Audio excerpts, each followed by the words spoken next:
Lucifer was just A beginning. Empuraan എന്ന് പറയുന്നത് it was A strong, ഒട്ടും പ്രതീക്ഷിക്കാത്ത ആക്ഷൻ സീക്വൻസ് എല്ലാം ടോപ്പ് നോച്ച് ആയിരുന്നു. വിഷ്വൽസ് എല്ലാം ഭയങ്കര സ്റ്റണ്ണിങ് ആയിരുന്നു. ലിറ്ററലി പൃഥ്വിരാജിന് അറിയാം എങ്ങനെ സസ്പെൻസ് കൊണ്ടുവരണമെന്ന്. പിന്നെ ലൂസിഫർ ആണോ ബെറ്റർ എന്ന് ചോദിച്ചാൽ അത് ഓരോരുത്തർ ഡിസൈഡ് ചെയ്യുന്നതനുസരിച്ചിരിക്കും. ബട്ട് മലയാളി ലവേഴ്സിന് they should watch it. Lag ഉണ്ട് ചെറുതായിട്ട്. ലാഗ് ഇച്ചിരി സ്റ്റോറി വൈസ് ചെറിയ ലാഗ് തോന്നുന്നുണ്ട്. അല്ല വലിയ കുഴപ്പമില്ല. വണ്ണിൻ്റെ അത്ര വരൂല. നിരാശയൊന്നുമില്ല. കൊള്ളാം, ലാലേട്ടനും ബ്രദറിനൊക്കെ കൊള്ളാം, സ്റ്റോറിയൊക്കെ ആയിട്ട് പോണ കൊള്ളാം. പക്ഷേ ഒരു ലാഗ് നമുക്ക് തോന്നും. വണ്ണിനെക്കാട്ടി ഇച്ചിരി ഇതുണ്ടെന്ന് തോന്നും. കുഴപ്പമില്ല. പടമായിരുന്നു കേട്ടോ, നല്ല വേറെ ലെവലാണ്, ഒന്നും പറയാനില്ല. ക്യാമറയും മേക്കിങ്ങും പൃഥ്വിരാജിന്റെ ഡയറക്ഷനും പറയാതിരിക്കാൻ പറ്റില്ല. തിയേറ്ററിൽ തന്നെ പോയി കാണണം. മസ്റ്റ് വാച്ച് ആയിട്ടാണ്. മോഹൻലാലിന്റെ ഒരു വമ്പ കമ്പാക്കാണ്. Expecting for the third part. It's amazing.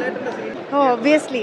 Jungle, there were some scenes which is ഭയങ്കര മൈൻഡ് ബ്ലോയിങ് ആയിരുന്നു. Maybe another 2-3 times watch ചെയ്യാനുള്ള കണ്ടന്റ് ഉണ്ട്. So it was an amazing movie. Warrier ma'am അടിപൊളിയായിരുന്നു. അത് ma'am ആയാലും ടോവിനോ തോമസ് ആയാലും he was amazing too. Prithviraj ഇത്ര expect ചെയ്തില്ല ഈ മൂവിയിൽ. നല്ല പടമായിരുന്നു. അത്യാവശ്യം നല്ല മേക്കിങ്ങും കാര്യങ്ങളൊക്കെ ആയിരുന്നു. അത്യാവശ്യം എൻജോയ് ചെയ്യാൻ പറ്റി.